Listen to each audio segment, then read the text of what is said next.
So guys உண்மையாக பரவாயில்லைங்க. ஏன்னா எவ்வளோ ஒரு ½ தான் கைஸ் போட்டிருப்போம்.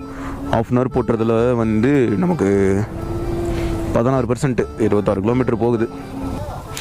ரீஜன் மோடு ஹையை வச்சுக்கிறேன்டா. இந்த ஓலாவில் வந்து பார்த்திங்கன்னா ரீஜன் அப்படிங்கிற மேட்ரு ஒன்று இருக்குது.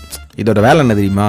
இப்போ ஓலாவோட பேட்ரி வந்து 15%க்கு கீழே குறைஞ்சிருச்சு அப்படின்னா உங்கள் ஸ்கூட்டரை அதுவே சார்ஜ் பண்ணிக்கும்.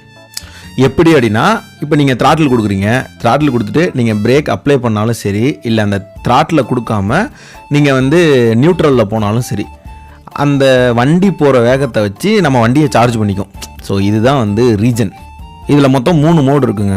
லோ, டிஃபால்ட், ஹை அப்படின்னு சொல்லியிருக்கோம். இதை எதையாவது ஒன்று நீங்கள் வச்சுட்டு ஓட்டிக்கிட்டு இருந்தீங்கன்னா பிரச்சனை இல்லை. சும்மா மாற்றிக்கிட்டு இருந்தீங்கன்னு வச்சுக்கிங்களேன், இது மாதிரி ஆயிரும். என்னடா அது ஸ்கூட்டர் இஷ்யூன்னு வருது.